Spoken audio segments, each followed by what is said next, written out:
సత్య సాక్షి అనుదిన మన్నా ద్వారా మీ అందరికీ శుభోదయం. నేటక ఉదయకాలం నేను సుచరిత గారు భువనేశ్వర్ ప్రాంతంలో పరిచయకు వెళ్తున్నాము. మా ప్రయాణాలు ప్రార్థన చేయండి, దేవుడు క్షేమంగా చేర్చులాగన ఒక 3 దినాలు దేవునికి అభిషేకంతో వాడబడలాగన ప్రార్థన చేయవలసిందిగా కోరుకుంటున్నా. నేటి యొక్క బలమైన మాట అపోస్తల కార్య గ్రంథము 20వ అధ్యాయము 35వ వచనం. పుచ్చుకునుడు కంటే ఇచ్చుట ధన్యము. ప్రియ సంగమా, ఆనాటి ఆది సంఘ విస్తరణలో అపోస్తలైన పౌలు గారిది ఎంతో ముఖ్యమైన పాత్రను పోషించాను. అనేక సంఘాలను స్థాపించాను, స్థిరపరిచాను, సంఘ పరిస్థితులకు తగ్గట్టుగా పత్రికలు రాశాను. వాటికి చాలా ధనం అవసరమైనది.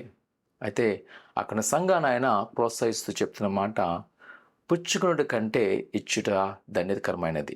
నిజమే, దేవుని యొక్క లేఖన ప్రకారం చూస్తే మనకు శక్తిని, సమయాను, ధనాను ప్రభు కొరకు హెచ్చించవలసినది. ఒకవేళ కొన్నిసార్లు చూసినప్పుడు ఏమిస్తాంలే మనం అనుకుంటాం. ఆత్మీయ తండ్రి గారు సద్దాసాయి గారు నేర్చుకుంది ఒకటే, ఆయనకు వచ్చిన ₹1 ఆయన 10 పైసలు అనుకునేవారు ఈ దేవునికి ఇవ్వాలి. అక్కడ తాగిపోయారు కాదు.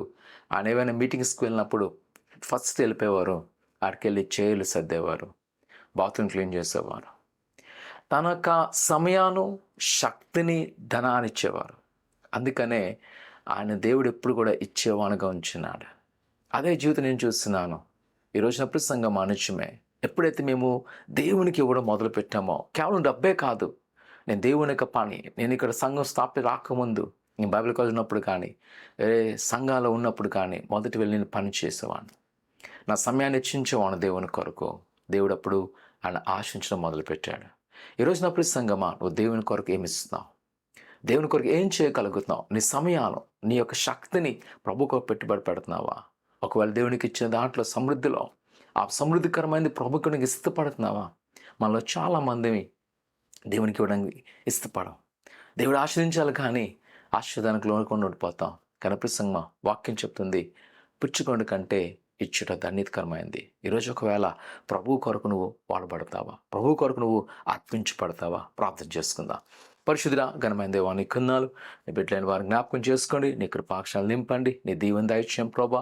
వారికి ఉన్న కోతులు, ఆటంకాలను తొలగించండి. మరముఖ్యంగా నీ హస్తాల్లో భద్రపరిచి నీ సన్నిధిలో ఏదైతే అడుగుతున్నదో వాటిని నెరవేర్చబడుతున్న దేవా, నీ కన్నాలు నీ కృపాక్షములతో నింపి బలపరుస్తూ మరముఖ్యంగా ప్రభా ఇచ్చేవారుగా ఉంచండి తండ్రి. ఆయన వారి చిన్న కొదులు అవ్వచ్చు, ఆయన వారి బలాను, వారి యొక్క సమయాన్ని, వారి ధనానికి ఉపయోగిస్తుండగా మీరు అంగీకరించి స్థిరపరచమని యేసు నామమున తండ్రి, ఆమేన్.